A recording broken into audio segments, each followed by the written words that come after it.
An appropriate sip for today's Sip and Slam 3. Ladies and gentlemen, we are talking one of the likely potential main events of WrestleMania 41. Seth Rollins versus CM Punk versus Roman Reigns. Alright, so WWE's got this great problem. They have 5 potential main events for WrestleMania. They have Cena versus Cody, which has the main event. You have the winner of the Royal Rumble on the men's side, Jey Uso, main event Jey Uso, facing Gunther for the World Heavyweight title. You have the women's Royal Rumble winner, Charlotte Flair, making her return to WrestleMania after over a year off against Tiffany Stratton. You have the potential of Bianca Belair versus Io Sky versus Rhea Ripley.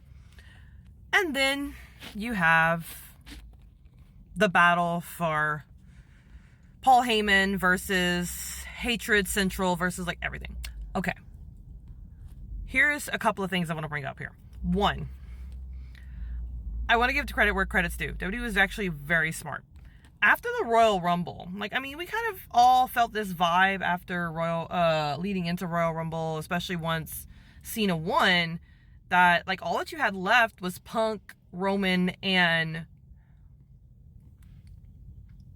Seth Rollins, and you're like, well, I guess they're gonna have a 3-way, and it felt like Punk at that point was the odd man out. Rollins ends up curb stomping Roman Reigns into oblivion once they're both eliminated, all this stuff. So it's kind of ingenious. Then we get to Elimination Chamber and Roman feels like the odd man out because of the matches leading into, all the hatred, and the fact that Seth made sure that CM Punk wouldn't win the Elimination Chamber. So kudos where it's due. You literally had a triple threat forgone, but then you're like, well, but Punk doesn't feel like he belongs. Then, it might still be a triple threat, but now Roman doesn't feel like he belongs. And Roman's all like, yeah, no, I belong. And I hate both guys. Really well booked. Anywho's. My whole problem is this. What do you main event with?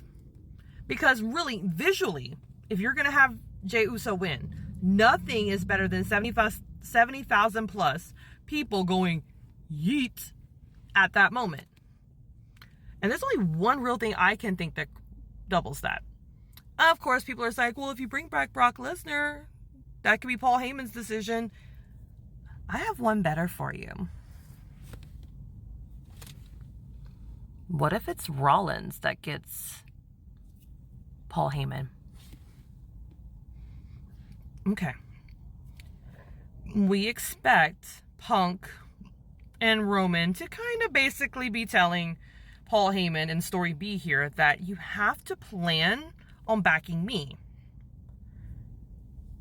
And there's Rollins just sitting there. Hater of the year. And while we're enjoying babyface Paul Heyman, does babyface Paul Heyman make any sense to you in a world, it gets some really, really big heel heat? He doesn't pick Punk.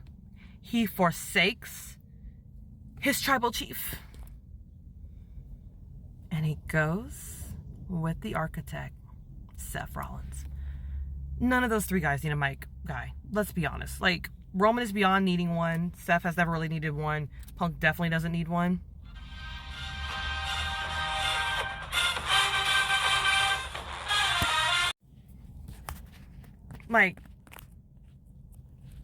Can you imagine the implosion if he chooses Seth? Seth has lured Paul Heyman away from his tribal chief, from Pepsi Phil? Come on. This is brilliant. Now, do I actually think it'll happen? Probably not. But